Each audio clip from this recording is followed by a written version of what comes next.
Welcome, everyone, to a special spoiler cast of Constantly Calibrating. Yes, I said spoiler cast. We're going to talk about Star Wars The Force Awakens.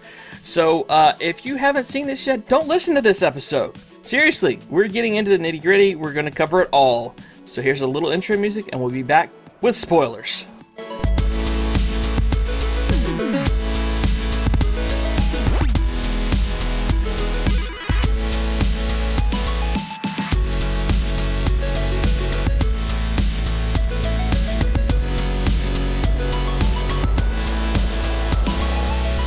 And welcome back from music break. So, again, as I have said previously, this is a warning. We're talking spoilers this week. Spoilers about Star Wars The Force Awakens. We have all seen it, so if you have not, please, we beg you, don't listen this week until you've seen it. Come back and listen to our thoughts after you've seen it, but we're going to talk about everything that happens. So, it's a little different this week because we have Josh and Justin in the same room. Yeah, What? just through the computer screen. I'm over here now. It's magical. Yay. It's a wonderful world of magic. It's a Christmas miracle. And of course, Sure. still over there, but not in the same room, is Brian. Y'all, that's a missed opportunity. But Well, we are on yeah. a time schedule, so I Yeah. understand. And Well, that's that- traveling. That also, and I had to be back down here for my last day of work, so there's also that. Yeah, he had to drive. He had to leave the theater, take a quick nap, and go back to his home. You being responsible going to the last day of work. I salute you, I know. sir. Thank you. You I had, to So- I had to turn in a bunch of equipment and shit, so. That's fair, because you would get billed for it if you didn't, I assume. Only one way. Justin's to like, find I out. didn't turn it in. Carpool. All right. So let's jump into it. We're gonna skip sponsors this week because we have a lot to say, and this is I don't know. We're just gonna skip sponsors this We week. have a lot to say, and it's honestly, Star Wars is sponsored by enough things as it is. They can We're sponsored by Nebot, though. We love you, Nebot. Thank you. Patreon.com/constantly calibrating. There we go. Boom. He gets the shout out. So let's just jump into it with I guess first impressions, and I will say this. I read a synopsis about a month ago, and I thought it was bunk. Most of it wasn't. I'm really like it is the oddest movie experience I've ever been to, because I kept waiting for hat to drop, and slowly they do in one form or another, very similar to what I had read, and it was weird, but it was still entertaining. So Why'd you do that to yourself? I didn't think it was real. I really didn't. Like it was borderline fan fiction detailed. I have a friend who actually purposely went to Reddit's Star Wars Leaks subreddit. They went there while waiting online for the movie. Speaking about fan fiction, we all went to go see Star Wars, a new Star Wars. Preceded that was a Batman v Superman trailer and a Civil War trailer, an Ninja Turtle movie trailer. I didn't get Turtles. Got Turtles. And we got Independence Day, too. And we we got- got Independence Day too. By the way, like, when would you ever think that'd be a thing you see on the big screen? Yeah, all of those preceding a Star Wars movie was very extremely odd. And what people loved the most? The Zootopia trailer. Oh yeah. Yep. We got Civil War. We got a Deadpool intro. Because it's apparently an exclusive IMAX intro, because he's pushing his IMAX version. We got Civil War, we got Batman, Superman, we got, what was the other one? We got Independence Star Trek? Day. No, we didn't get Star Trek, although I think everyone was supposed to get it. Everyone was supposed to. Most places did not get it. We got Warcraft, and fuck was the pretty haters, first, I it looks read. amazing. Okay, well, enough about trailers. So, so first impression wise, you were talking spoilers. What is it on Wednesday? Right after Justin flew in, I'm going through my phone, and this is what made me decide. I actually uninstalled all social media from my phone because I was scrolling, and Facebook. The Facebook app on my phone had this lovely little thing that sometimes, if you even slightly tap the comments area, it will pull it up, even if you're scrolling. Right. So I'm scrolling, and on a completely unrelated thing to Star Wars, it pops up. The first comment is an image of Han getting stabbed.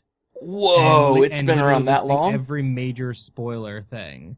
Oh my god. Well, because remember, the international release was Tuesday night. Wow. So when Yeah. that popped up, I only saw it for maybe a billionth of a second. I closed my phone, and and Justin saw me pretty much just sitting there, eyes wide, and I was screaming internally inside my own head, He was. trying to burn the information out of my brain. But here's the thing: we kind of predicted Han's death the moment Harrison Ford signed on. Yeah. It was something we all kind of, I think, predicted.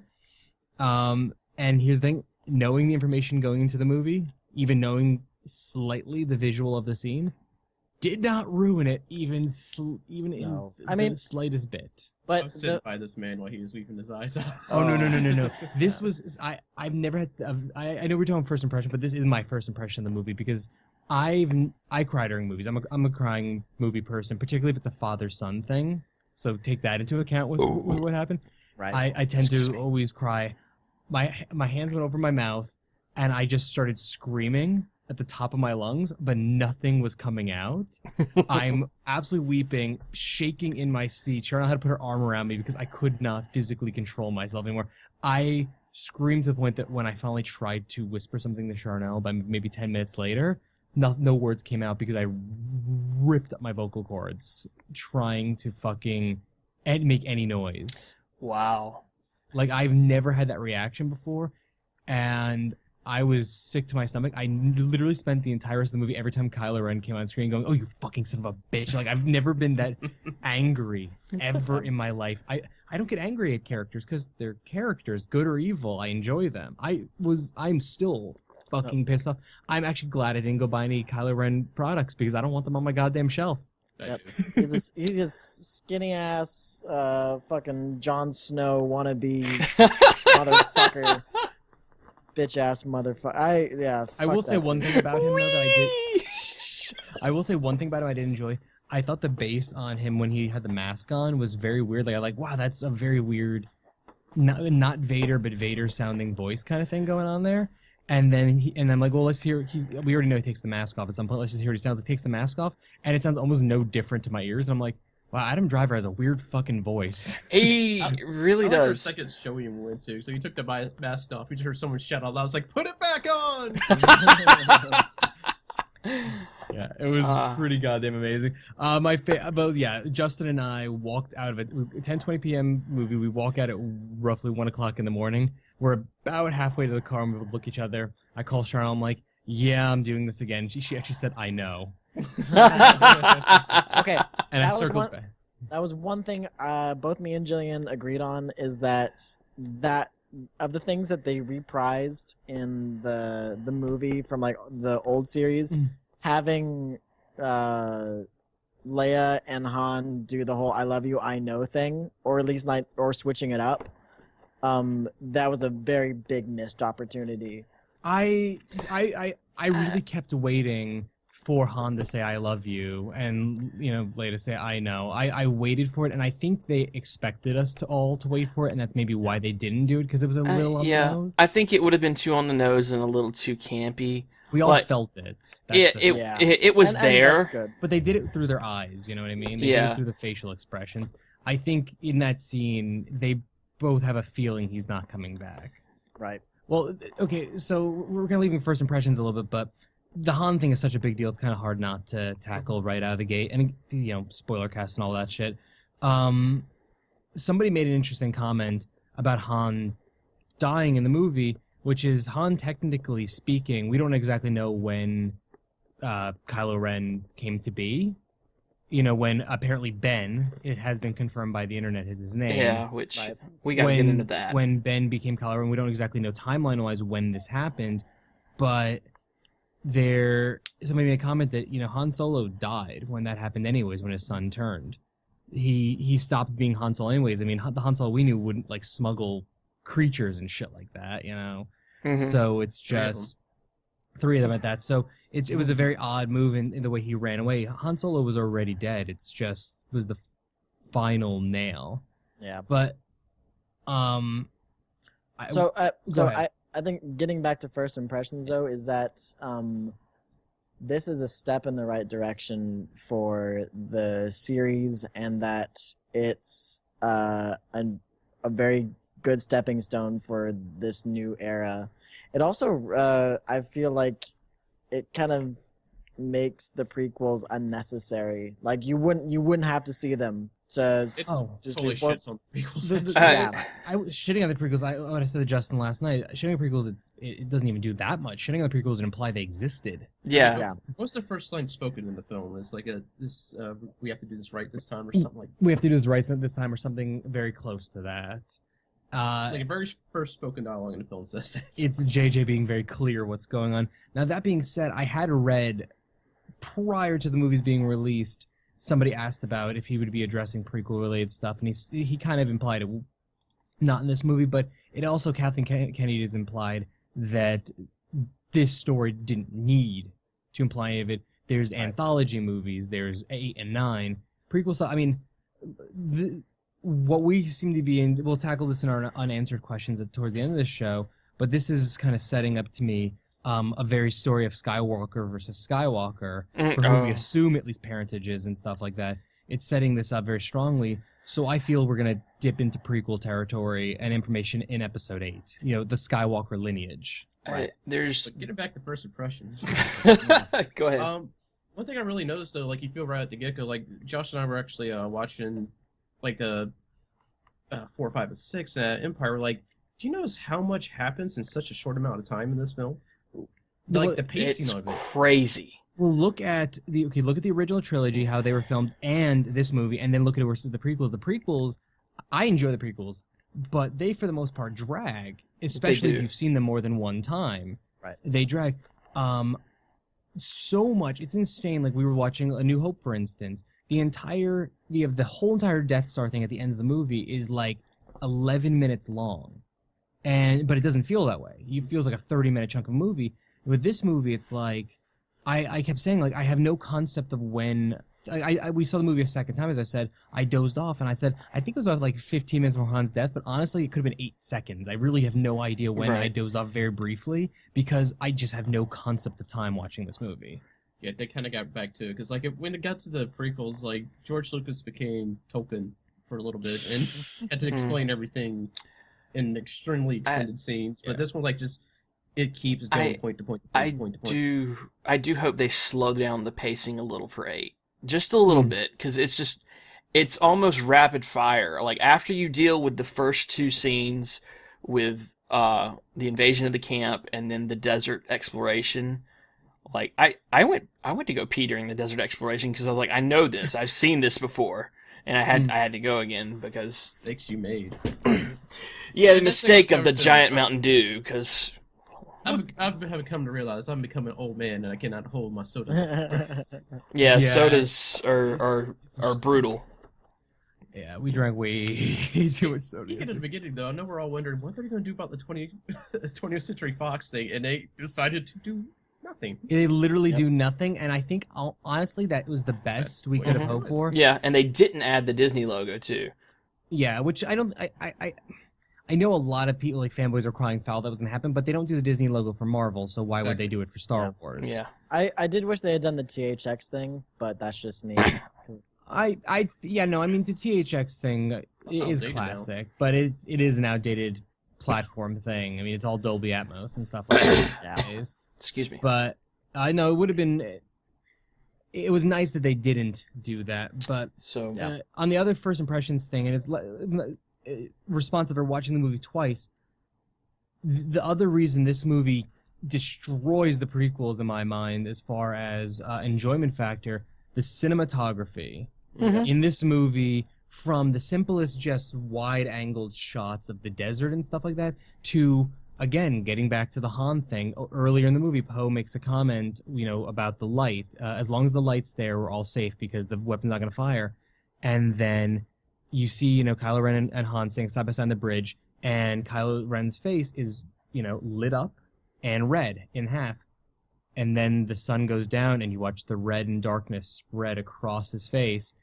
And it sets the emotional effect of, what's about to happen. Even if you did not have an inkling when Han got on that bridge, you now know what is about to happen. It was just telegraphed for you, and it was so beautifully done. You knew as soon as he stepped on that bridge what exactly was going to happen. Oh, we all knew, but I'm just saying, like, the cinematography of the filming and how they did the lighting and stuff, like just Oh yeah, no, I agree. what they did was just even awesome. though you knew, even though we knew going into it, like we knew.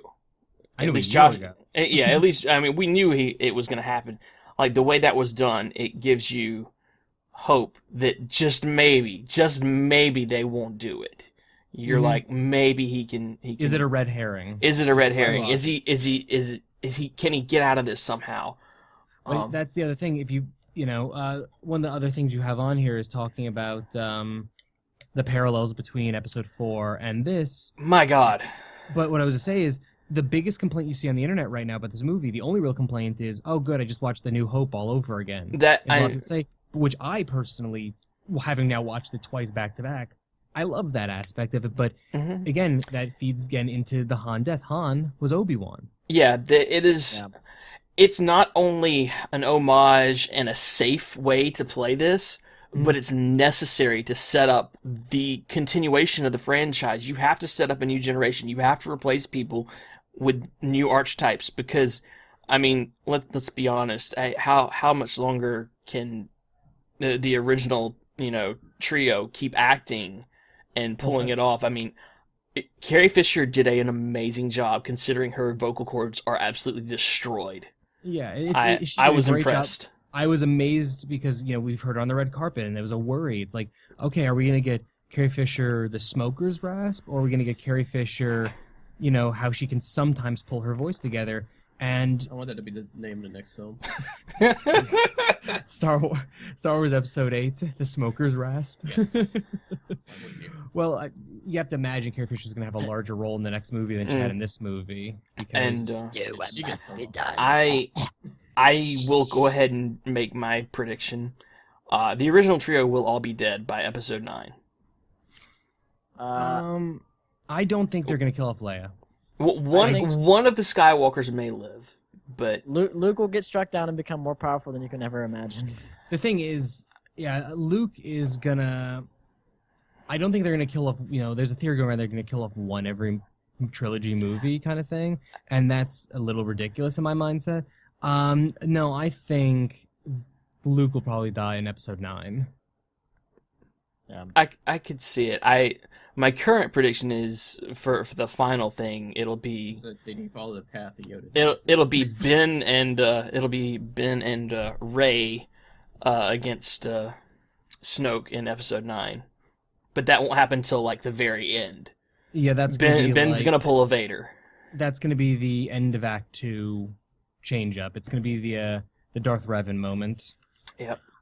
I don't think that even Ben's not going to turn. I think that it's going to take Rey killing him, and it's going to be her versus Snoke. Well, two things. I want to tackle one thing, and I want to talk Rey for a second. So, okay, for starters, Ben. Why is he named Ben? Neither Leia or Han had a relationship with Obi-Wan. In the original expanded universe, Luke and Mara Jade have a son named Ben Skywalker. Which makes more sense. Which makes a lot of sense. It's Obi-Wan Kenobi. Ben Kenobi was the most important figure of Luke's entire life, pretty much. Was there not another character named Ben? Nope. Not major by any means. Was there not an Organa that went by Ben? There's Bail Organa. Yeah. Okay. But I mean, Goes by Ben's cons, apparently. but I Bail mean, Benny Organa. But Bail Organa knew Obi-Wan. Leia knew of Obi-Wan, and then Luke probably influenced that somewhat. Yeah, I mean, maybe... You will name your child Ben.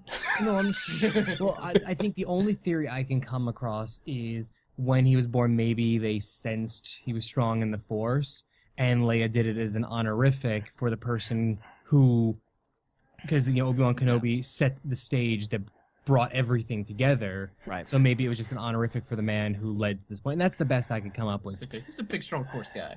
But And I want to... we call Obi-Wan, and we never called Ben except Luke.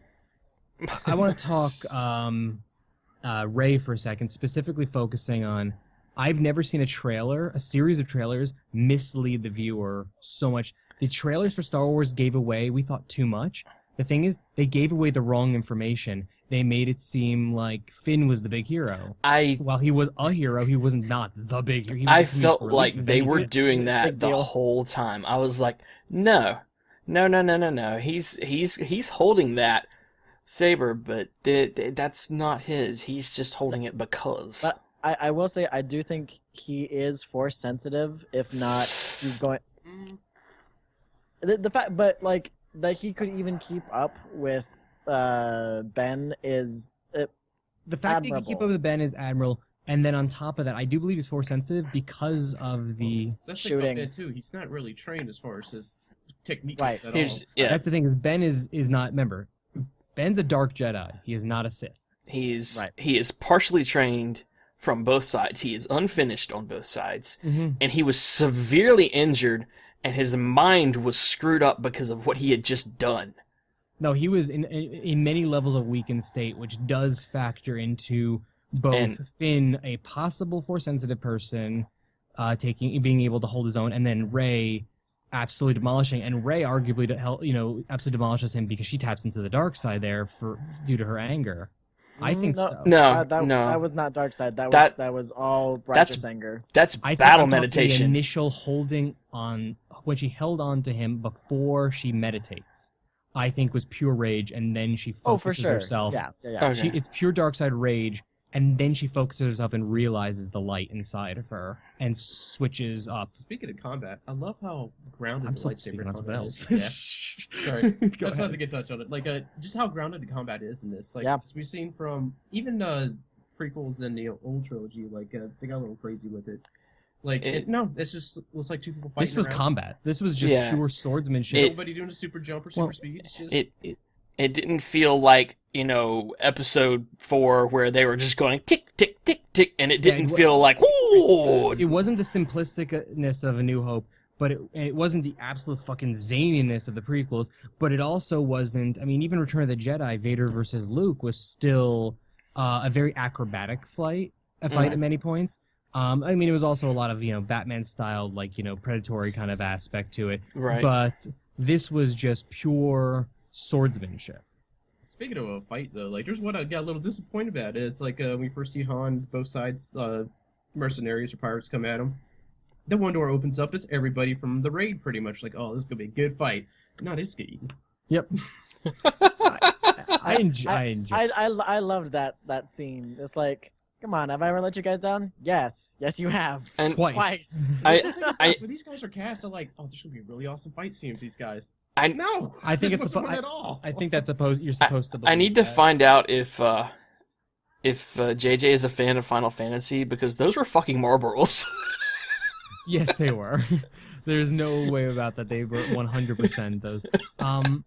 So what I was gonna, what was I gonna say? But Parallels? Are we going back to well, yeah, parallels? or? so they'll be saying this, the trailer switch up because there was a belief that so these three characters specifically, Poe, Rey, and Finn, were going to be the replacement characters. Poe was going to be Han, Finn was going to be Luke, and Rey was going to be Leia. That was a lot of people's assumption. So Poe, while a great character, not really in the movie. He's a wise ass, but he's just kind of the hotshot pilot. He's a replacement for Pilot Luke and, to a lesser extent, Wedge. I would agree on that wholeheartedly. He's essentially the Wedge fill-in, essentially. Finn is almost entirely his own archetype. I don't really feel he was super tackled one in previous Star Wars. I think he is Han as Han was in A New Hope, Yes. whereas like I'm all for me, I'm good on my own. I can see don't- that. But not the pilot aspect. I would agree. He's on his own because he wants to get away. He's scared. Yeah. But if you think about it, excuse me, his story arc follows Han's to a T from 4. He comes back because he after not wanting to be involved with it, for the girl, 100%. True. He wants is to there protect to someone he has replace affection Han. for. Also, it's kind of subtle, but he makes a bond with Chewie in that they both have to take care of each other at different points of the movie. He's going to be on that ship. The Falcon's probably going to be him and Chewie. Well, no, that's why. Okay, so Rey, she is. I love what they did with her character. I think one of the biggest things about this movie is that it is a character-driven movie, not just story for the sake of story. Because that was what even the all the other ones that George was in charge of. It was story for the sake of story, which is good. But It's a character-driven movie by characters who can actually act out their characters. Right. Just change the pace. Granted, I mean, the original trilogy, all kind of fresh faces kind of get in there, a little bit different. And then you get to the prequels. Good actors, but they're all standing in front of a blue or green screen, and you can only do so much with that to get emotion. Yep. So just all wonderfully acted. Yeah.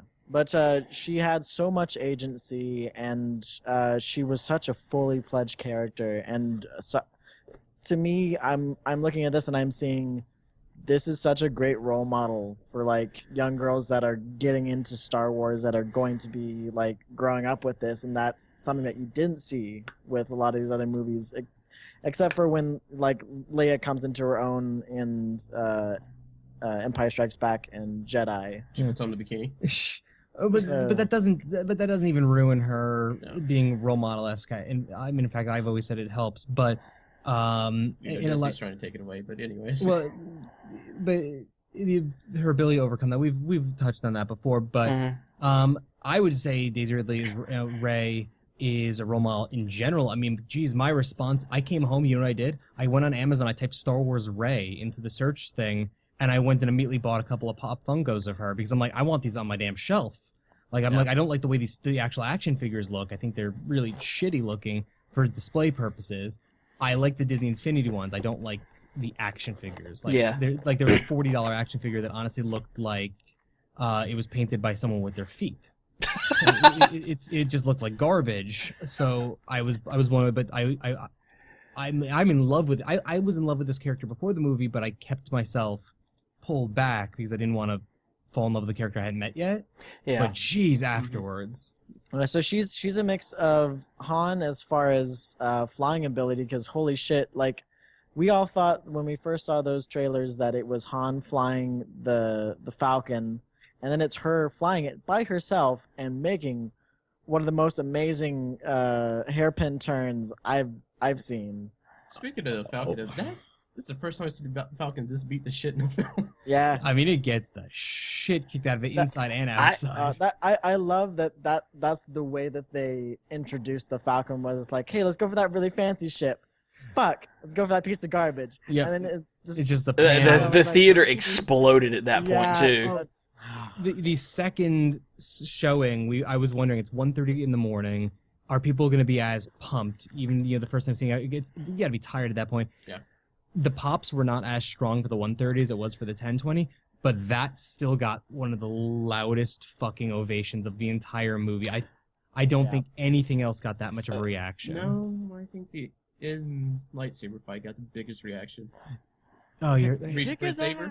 Yeah, I guess the reaching for the saber did get a pretty Rey grabbing it. I do love that like boomerang past Ben's face. That was so satisfying. I wanted it to hit. As soon as I saw it starting to jiggle a little bit, I was like, oh, I know what's going to happen. Well, we all knew what was going to happen. We all knew the moment she said no about the lightsaber earlier in the movie. That Act 3. No means yes.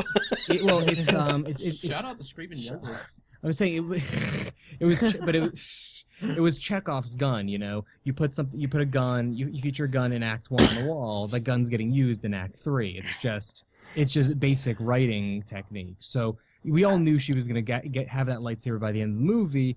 But it didn't. Knowing that didn't ruin anything about. I would say Finn. I love that he went for it, and just like the first thing he did with that thing was skewer somebody with that lightsaber. Oh, that was great. That was one of the best damn scenes in the whole film. Are you kidding me? No. I guess like Samurai when we fight on the field, just take it, just go down with it. It's brutal. I love it. He's brute. Well, I mean, he is pure brute force when he was operating with it. Now, actually, because we're right there, Josh, I want to jump to what you just typed in, because this is a missed opportunity. Like my unanswered question I put in. Yeah, because Captain Phasma has been built up as this amazing, awesome, badass, First Order, commander or captain technically, and she's supposed to be awesome. She gets like maybe a minute and a half to 3 minutes on screen. Boba Fett had more screen time. Boba Fett had more screen time. Right now, I feel like she's just a marketing tool, but Well, I can... the missed opportunity is that fight with Finn and the random stormtrooper who has the vibro gun or whatever. I don't know. Vibro Which is axe. great.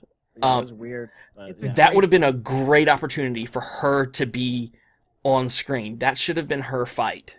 Well, from everything I've read up on, about a month-ish ago, I want to say, I don't remember who said it. I think maybe Kathleen Kennedy. It could have been an Abrams interview, or maybe it could have just been an inside source thing. For the life of me, I cannot remember. But someone stated that Phasma is important. Like they went out of their way to say, don't be surprised about her appearance in episode 7. She's extremely important to episode 8 and 9.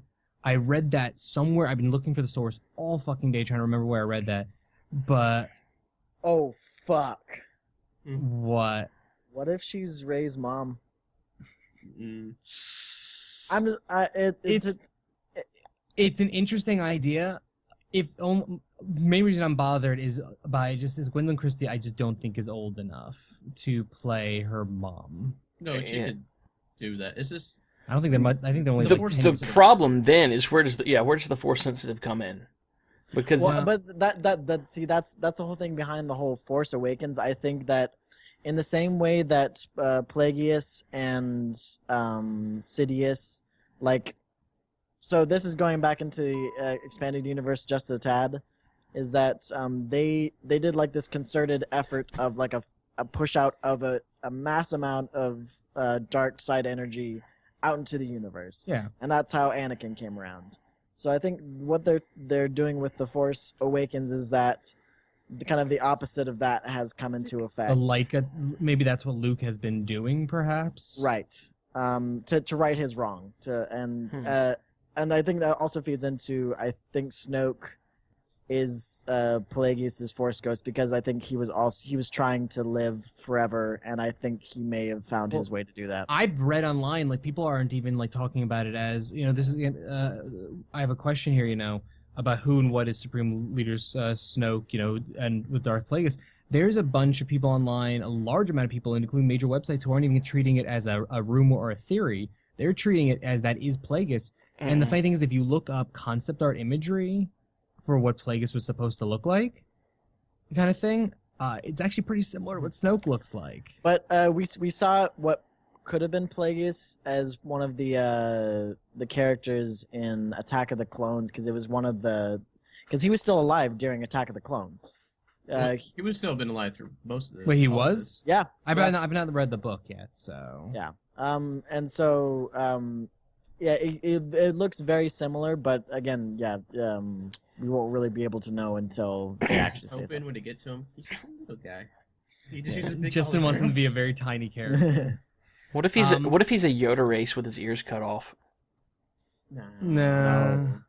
But getting back Yes. to Rey, I can't imagine that being anybody but Luke's daughter, because it makes sense in a couple ways. One, I mean, some people said it could be a twin and it could be Han. No, they would have mentioned that. Well, that's the thing is, I was gonna say, I was waiting up until pretty much Han yells Ben. I was like, okay, so Kylo Ren is a Sith name, a dark name kind of thing, and his real name's Jason. And Rey, it was just her scavenger name. She's Jaina.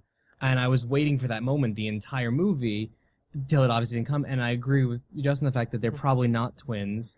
In large part, the look in Luke's eyes. Not only Luke's eyes, but Han's eyes. I think he knows, because every time he looks at him, he gives a little smirk or a little like, Well, I'm kind of proud of you. you'd also think if it was anything other than his niece and it was, Someone's his like, actual daughter, you'd think that would have come up in conversation. Well, kind of thing. and- but But he's also Han Solo. Is he really going to be as forward about? saying so? I know. Beyond that, though, Ben would have noticed during the interrogation. He would have found I that. don't know about that. He would have. Because he found her origin. Leia kissed a couple times. He didn't know till later.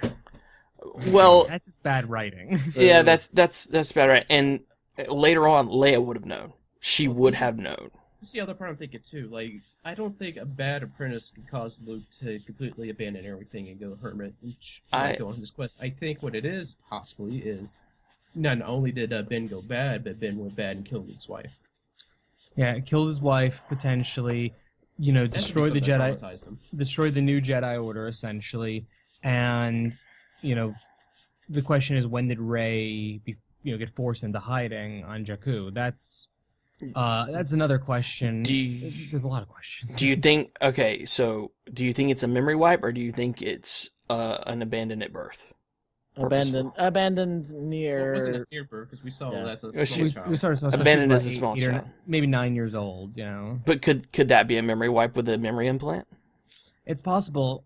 Speaking of memory thing, something that fascinates the hell out of me, somebody pointed this out to me, is that when Kylo Ren is doing his little interrogation thing to Rey, he's talking about her nightmares and her dreams and her fears of being alone on an island at sea and stuff like that, and then he doesn't realize that what he was actually seeing was not her fears. He was seeing the map. Right. He was seeing the location from the end, and that's one of my. I love that. I realized that, but the way somebody worded it to me, I'm like, that's really cool. Like to think about that he didn't realize what he pulled, and then pulling out that image of, let's just assume her father in her mind, is when she awakens fully and resists.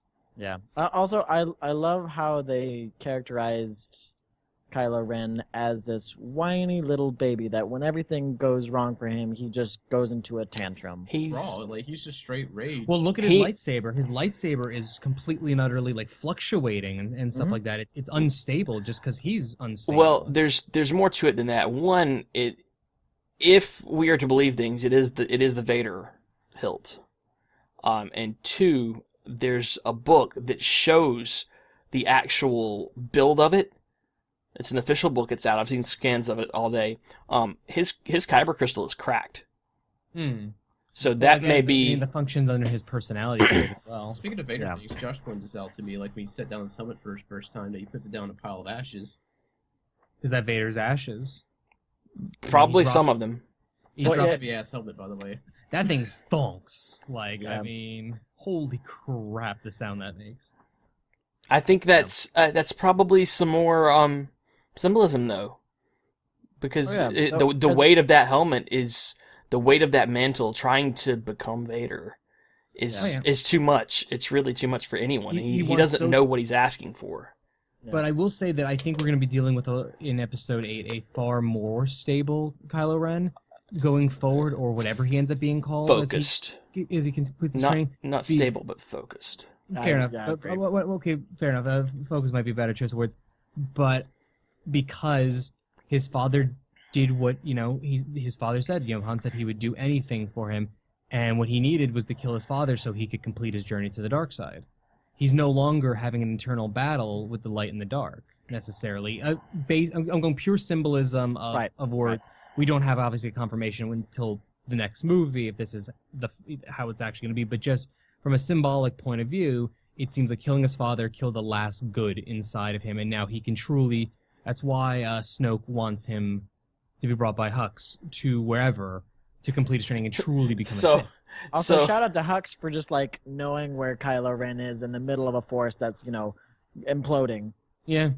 I assume getting Phasma out of a garbage chute as well. Yeah. Yeah. No, we're going to have the Star Wars anthology movie called, what I wrote here, What the Phasma, where it's just it's going to be the entirety of Episode 7 from her perspective. That could be cool. That, in all honesty. So I actually have a small joke, which it's a very limited audience, but I can share it with you guys. It works if you're someone who's seen the movie. Stop setting up and just tell us the joke. Just do it. It only works if you're telling it to someone who hasn't seen the movie. Luke has the best line in the film. That's pretty funny. Touche. Well, but seriously speaking, Mark Hamill says so fucking much with just his facial expressions in the 45 seconds he's in, he's in the movie. All of his facial expressions says more than almost anything else the entire movie was said. He's not in the poster. Yeah. He's like, I'm happy to see you. I'm not happy to see you. I want to do this. I really don't want to do this. I miss Han. Damn, Han died. My best friend died. Holy crap! You're my daughter. Maybe you're my daughter. Are you my daughter? I don't know if you're my daughter. Didn't I drop that in Cloud City? Seriously, Does anyone else just want Maz Kanata just to tell that goddamn story? Who I want a comic of Maz Kanata telling the story of the saber. I feel it's gonna have something to do with one of the anthology things. And how about Maz Kanata? I love that character. Oh, yeah. She's great. Also, she's I love amazing. that. I love that she's like that. That Wookiee is my boyfriend. that was. Well, she's just like that old lady, like that little horn dog old lady that like we all have met in our life at one point or Okay, another. so parallels though. She's the Yoda parallel, just with a slightly different she's personality. She's wise. She's ancient. She's seen a lot. She has a sense of the Force. No, I mean she's short. She's the Yoda parallel. I'd say there's definitely a Yoda parallel going So on will that there. dude at the beginning be Uncle Owen at Baru? Yes.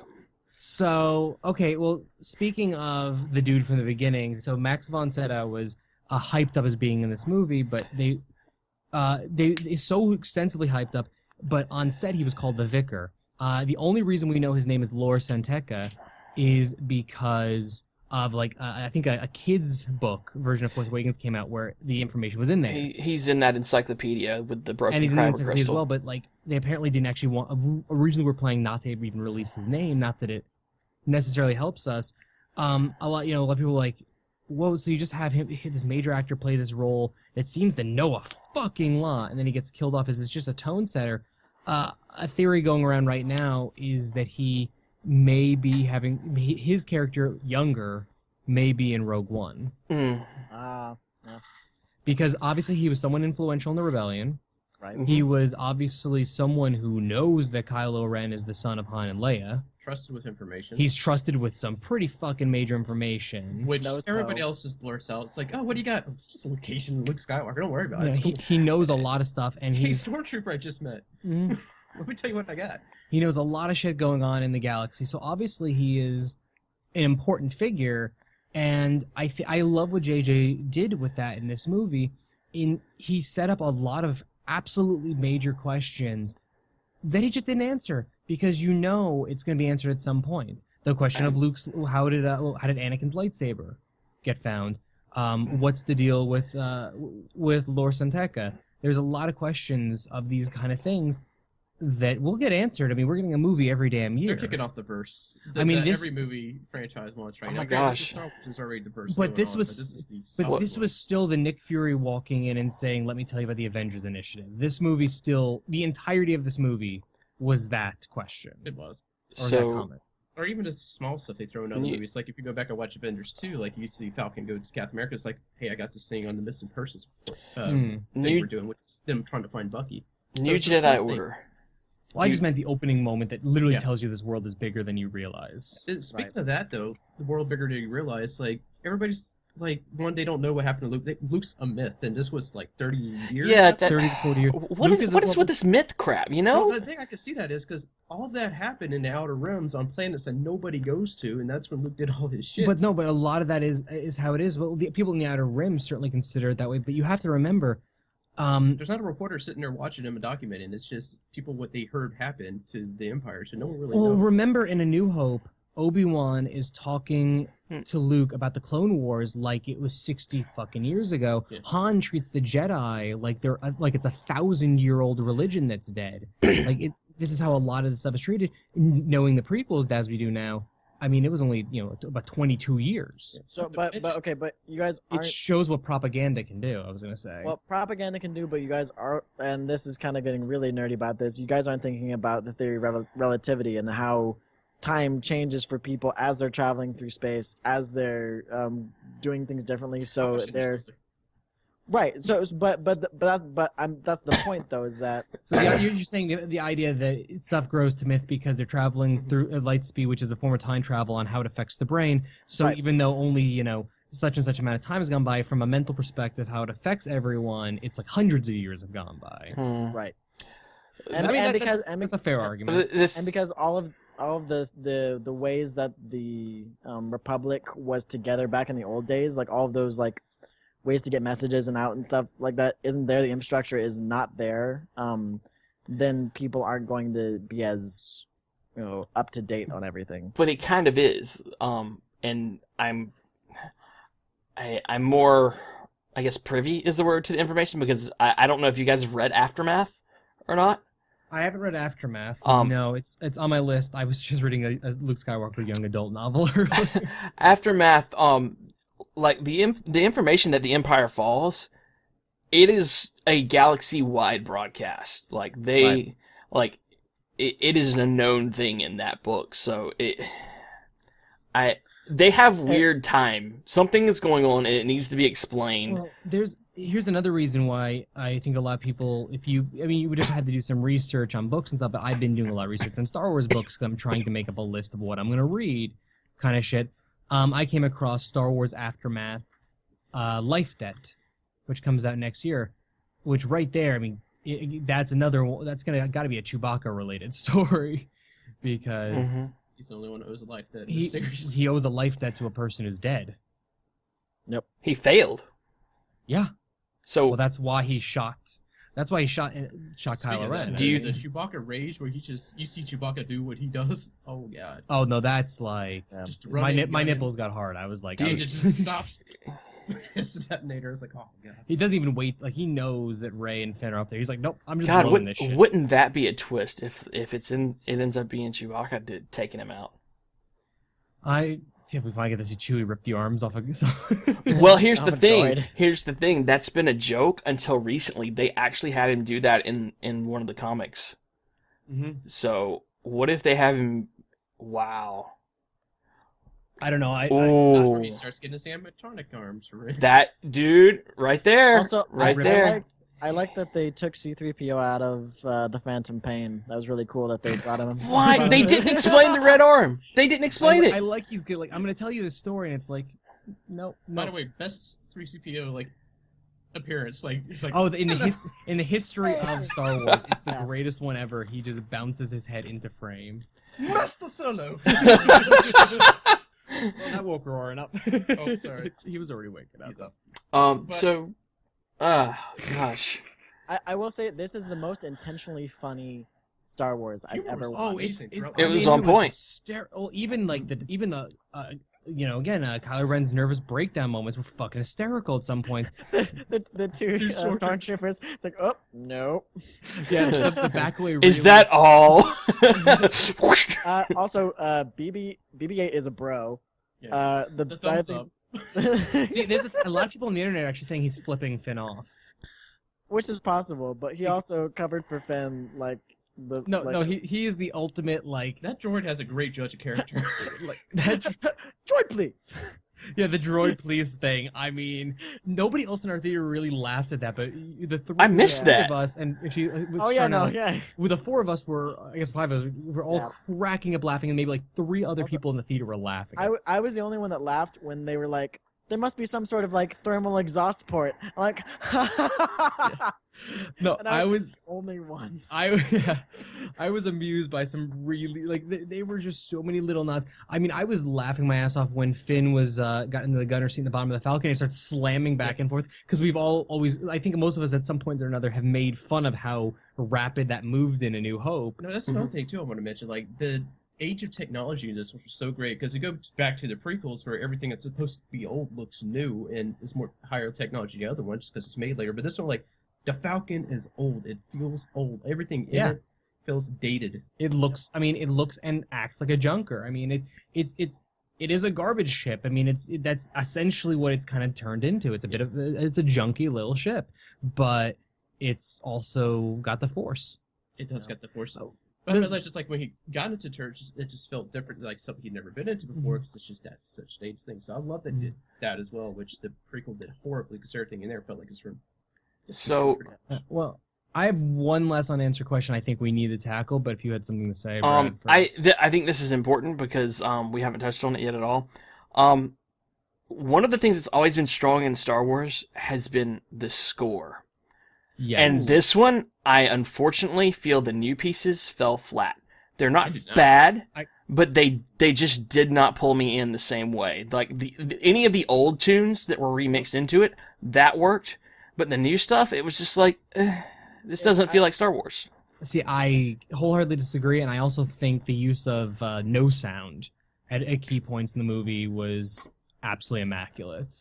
I think to me the sound design was fantastic, but you guys also had the ability to see it twice, and so I think you guys got a better appreciation for the music, perhaps. But I think upon first listen, I understand where Brad's coming from, because it wasn't that the new score that they did was bad. It was that that's not what they were setting up. I think that for 8 and 9, that any new they were introducing a lot of old themes, and they were trying to get things kind of understandable by everybody, and then I think they'll build into better new themes because they need something, because there was no theme for Ren. There was no theme for any of the new characters that we know of. I mean, there may actually. There was when she was sliding down the hill, and that kind of just like very kind of lighthearted, like. No, right. Oh no, I went back with Kylo his. Ren. Yeah, he Right. doesn't have his own dark side theme that I noticed. Like, if there are themes, there's nothing definitive about them to tell me mentally as I watch this. This is this character's theme right now. This is what you're going to hear when they show up.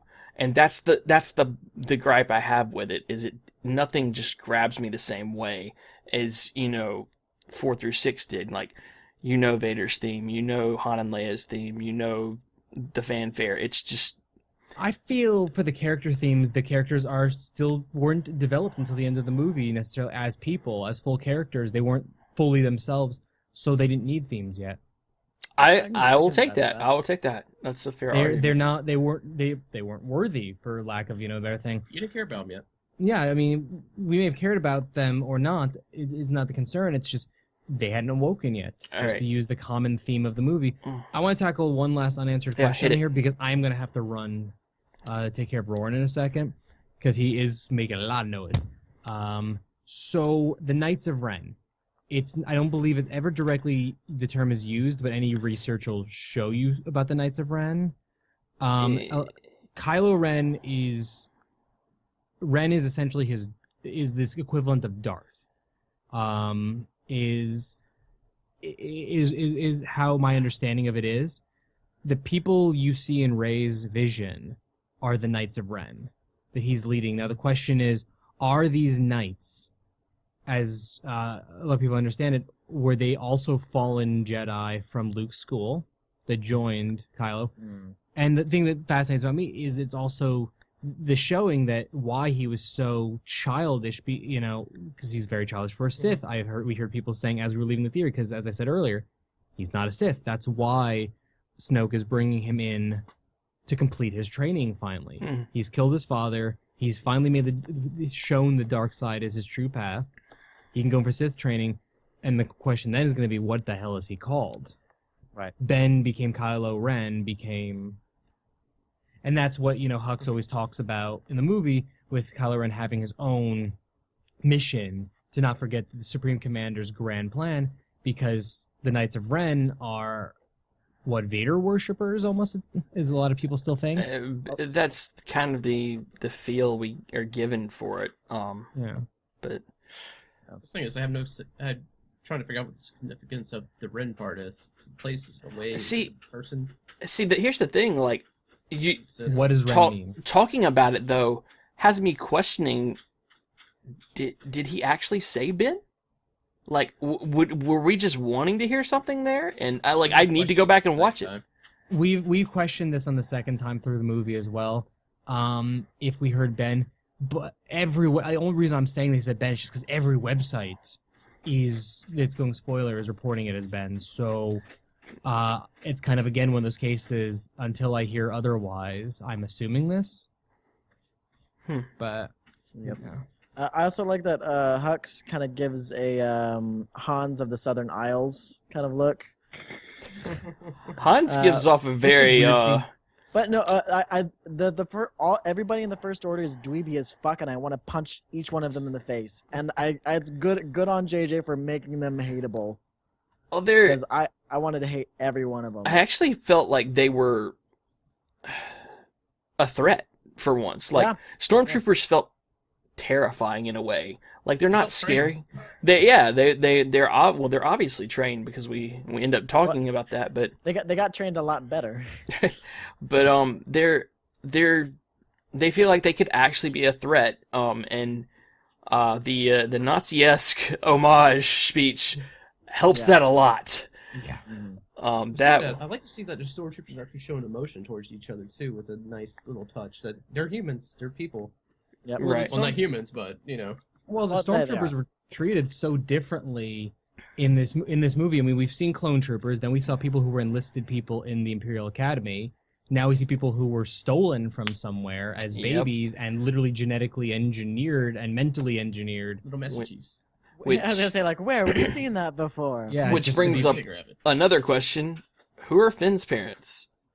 Is that even going to be Does it- something that's addressed? the fact that they point out that he was taken as a child means it's going to be addressed. I feel like. I mean, let's play the race card here and just go for the assumed thing that he's Lando's kid. Or what if But that's- I'm just he's saying. like a long lost nephew of Windu? I made a joke about this. If he's, but I'm saying if he's a force sensitive person, some would- relation to the Windu line Would make sense. would make sense. And we never saw Windu die. That has been pointed out 1,000 times over. Samuel Jackson points this out. Like people are like, so how do you feel about Mace Windu get killed off? It's like, did you see him die? Yeah, he has said that for. He doesn't need his said that for hands to years. get down with the business, you know. Yeah. Well, I mean, look, I mean, Star Wars, Clone Wars is canon, and in Clone Wars, I mean, we see Darth Maul got cut in half in Phantom Menace. He comes back as a giant spider creature, and then comes back with animatronic legs at one point. They're So just not doing that. they could have not done that, but he ultimately is actually pretty good on the show. So it's like, if that happened, why can't Mace Windu get thrown out of a 100-story window across an entire planet and survive? I was really hoping that Kylo Ren was going to be Starkiller. I was wanting it so bad Nah, because they did the planet that instead. Yeah, they named they named the base that, and yeah. yeah. But he reminds me a lot of the Starkiller story. He certainly has a lot. I mean, yeah. It's that would have been a really great tie-in. There were a lot of notes from the expanded universe that almost Could get tell. touched on. Like you could see how the expanded universe influence stuff, and that's one thing that they've said before, that they're not going to tackle things in the same order. They're not going to tackle things exactly the same way, but you will continuously see notes from the expanded universe throughout this. Maybe a character name will pop up. Maybe someone similar to a character you knew from there will pop up. Right. But you're not going to get the same stuff. Because trust me, all the people in the know would have lost their minds if Starkiller was dressed by name as a person, or if Jason and Jaina got name checked. I mean, any of those kind of things would have made a good portion of that theater lose their goddamn mind. But it didn't, and I'm okay with that. Yeah. So a couple more things. One I didn't have on the docket. This is more of an opinion piece for right now. This one is, but do you think Leia did any training at all? Like, the movie doesn't give you any reason to believe she did. Well, I can tell you right now, J.J. Abrams flat out said in an interview that she did not ever get training. Okay. He flat out confirmed that in an interview a few months back, that she doesn't go in for training, which was when people decided fully that, okay, apparently this is really diverging from the expanded She universe. kind of comments on it too. It's like we both went back to what we did best when she's talking to Han. Yeah, which what she did best was And being a diplomat and a leader. She is force sensitive, which I mean that's why Ben is the way he is. She's of the Skywalker line. Even if without any training whatsoever, she still would be marginally competent. Probably in her younger days, maybe not as much now that she's literally closed herself off on the Force. But I mean, okay, say what you will about people believing that when a loved one, someone who's truly in your heart dies, that you could feel them from any distance die. She felt Han die. Right. Yeah. Which is in the Star Wars universe means a lot more than it does in the real world. Right. She felt her son fully succumb to the dark side. Actually, I would argue to say that she didn't feel Han's death. She felt her son succumb to the dark side and assumed that what had happened. Yeah. No, I agree with that, and I already forgotten my other question. And that I think that's a good way to end, and I think the best way for us to end is predictions for 8. That's besides the other thing about Rey is like she chose one now. Yeah. It wasn't Anakin. It wasn't Luke. Well, no, Anakin was the chosen one because Well- the specific prophecy says that he's going to bring balance to the Force. He brought balance to the Force because there were only He two did. Sith in the universe, so he killed off all the goddamn Jedi Okay, this is so true. that they were even. He brought balance to the Force. It's just the Jedi were Yeah, too that were too full prophecy of themselves is to see what it fulfilled. means. Just the way we That were prophecy is very fulfilled, but the thing is, he also brought about Luke, who was a different chosen one, who then brought balance back to the Force, by evening out, but by bringing the dark side down from being all powerful. And we're going to continue. I think that's the retreading. I mean, that's a common story thing. Is there's always a chosen one. There's always a person who brings balance. That's Always just a Neo. that's part of. No, but I'm saying that's part of common storytelling. There's always a man. There's always a city. Yeah, no, I mean that's essentially yes. It's always a lighthouse. But So 8. in any case, as far as predictions for predictions for this wider open world, because we got Rogue One coming next year, and then in 2017 on May 26th, I believe is the current set date, which is the let me do the math just to make sure 40th anniversary of Star Wars is when we will get Episode 8.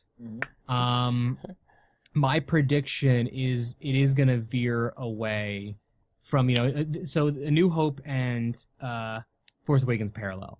I don't think we're going to be continuously seeing the parallel thing. I mean, we've all talked about the fact that there was a reverse parallel from the prequel and the original trilogy, where they went opposite orders. I think we're now going to diverge storytelling-wise a little. I actually didn't think this paralleled close to. It did close to 4 in the way that like some of the major plot points, but to me it felt more like Empire Strikes Back, because you had like a lot of these like mystical Force, Well, things. sure, you had that, but I mean, literally, Every character it? is a parallel of another one. every character is. agreed. Yeah, I'm in not this ta- one, yes. I'm talking pure story here. Pure story. The plot is to have a wise old man help you take a droid to the rebel/resistance to help discover something to help save the galaxy. There is. I mean, that is literally the line that when Finn and Rey are explaining this to Han on the Falcon, it's not obviously verbatim, but like the emotional what it means is. I really thought Han was gonna. I thought Han was gonna turn to camera at one point during that and be like, "Where have I heard this before?" Droid gets something. they Droid goes on Sandy Planet, stays on Sandy Planet. Yeah, Noise. I can't remember the link, but there is a literal there's a text of about 3 paragraphs, and it's a picture of Obi-Wan at the top, and all through it is red marks crossing out one name and inserting the name of the new character, and they're telling the story of 4, and they just put new names in. Well, there's definitely and it parallels. works. The thing is, though, I'd say the story as a whole parallels A New Hope. I would say the movie as a whole parallels almost the entirety of the original trilogy, though. Yes. At the very least, the first 2 movies. And I think you're seeing a setup here for Kylo. With the Ewoks, Well, no, we need Ewoks. Where are the Ewoks? But Treat's descendant. I think Kylo's going to be setting up a very, very on the nose parallel, although better implemented, of Anakin's descent. I think we're going to get a better implemented version. I think we're going to get what Anakin's descent was supposed to be. Yeah. I think we're going to truly get what... Essentially, I think Kylo Ren is the apology. This is what we all waited for after the original trilogy. This is all what we all wanted for Anakin's descent that we didn't truly get, because we all wanted Anakin to turn to the dark side in Episode 2 and to have Darth Vader for the entirety of Episode 3. That's what most of us predicted when we were kids, at least. That's what everyone I ever talked to predicted we would get. I think that's truly what we're getting, is we're getting the full long arc. Now, Episode 8, my prediction is we are going to see the path of the dark side for Kylo Ren and the path of the light side for Rey, and we're going to be seeing a parallel journey going on between the two of them for the entirety of the next movie, of the training with their respective masters, with the most powerful beings of their respected orders currently. Assuming, again, we know jack shit about Snoke, but it's just safe to assume. Yep. I think for me, the prediction is going to be something along those lines. I really want Poe Dameron to get his ass kicked, because he's such a cocky bastard. I love him so much, but he's such a Do I cocky talk bastard. first or do you talk first? How does this go? It's so good. It's the greatest initial, really truly exposure Yeah. to a character of almost any character in the history of Yeah, film. he's such a jackass. You almost wonder if he he knows who he is, though, wouldn't he? He's an extremely high-ranking pilot So who is flat out giving orders. he would for that battle. know He who knows Kylo is. So he would have every reason in the world to be snarky because this is just another kid to him. Yeah, it's a punk bitch that he's Oh. dealing with. Oh, Who betrayed people he respects and possibly even loves and cares about. my other question I remember now. What happened to Wedge? Where's Wedge? Oh, it's quite simple. Wedge is not in the movie because the actor who played him flat out said he didn't want to come back. Wow. That's everything I've been reading online for last year. They didn't offer him a role, but he was asked in a Q&A at some point if he would come back to the role, and he said under no circumstances. Ewan McGregor, however, was as the actual nephew of the actor who played Wedge, was asked, "Would you come back?" He's like, "I'll come back as Obi-Wan or Wedge," like he once said as a joke. I'll take it. I look similar. I look similar enough to be either. I think they're probably going to kill him off at the end of the Aftermath trilogy because he's a part of that. Oh, Wedge is in the Aftermath trilogy. Yeah, well, Wedge is probably, yeah. It would make a lot of sense because we already have our Wedge surrogates. But if unless they're saving the whole like training montages for the 9th, then the next one might just be Finn learning, like figuring himself out and his journey. It's gonna be the true journey. I'm gonna step away. Can finish up, I guess. I'll be back. All right, yeah. I'll be back. I don't have a lot more to add on 8. We've been going for about an hour. Yep. A little over. Just a So, I'm excited for everything that this is bringing about. It's been done right to set up a whole new pantheon of freaking media. We're gonna get more comics, more books throughout the film. Yeah. And even like that's Peter Mayhew, like Chewie at the end, just kind of looking at him like I approve of you and shit like that. It's like yeah. Also, I felt like Chewie like was actually really talking at a few of those points. Like the way that they were having him like growl, it sounded like an actual response. Oh, just like, are you general or smart? Like, I don't know. Oh, you're cold. Yeah. Oh god, I love how much Han loves the bowcaster. Oh, yeah, that's great. it's like how have they run together for that long and he's never used it? Because it's a Wookiee thing, and so you wouldn't have used it, and he liked his own blaster. So, but it was great how much Rey like after she just like figures out like one like offshoot, she's just like a sharpshooter from that point on. Her and Finn like were kicking ass with their guns, and then Finn as well. The only thing about Rey is I question if she's almost a little too on the nose with the Mary Sue.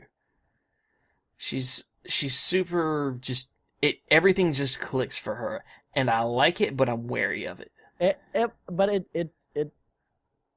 I wouldn't call her Mary Sue, but I think that they're definitely setting her up to be the chosen one, and that it's because she's force sensitive in that way, it's going to work in the same way that things worked out for Anakin just because he was himself, and he was lucky because of how influenced by the force he was. Yeah, the midichlorians that we didn't mention. Movie at all? No, because I think the little lady, what's her name again?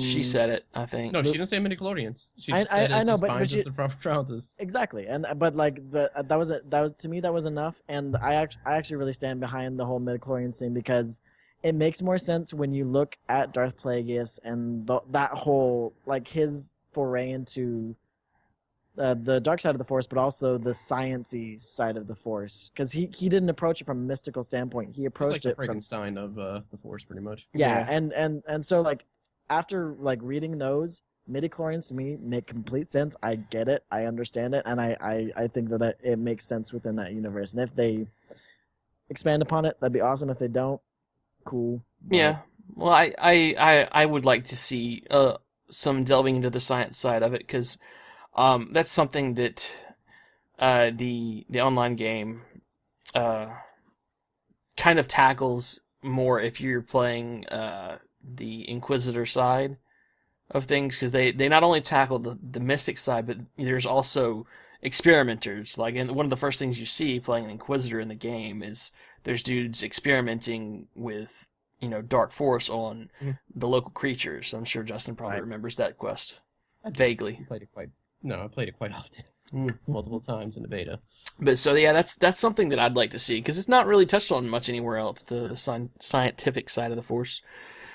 Are we waiting on Josh to come back? I forgot. We can wrap up. All right. Yeah. So I think that pretty much covers us for now. We could go on and on and on. Believe me, I have a billion questions that I just want to throw on the wall and see what sticks. But I'm sure we will get into more of it throughout the rest of next year. And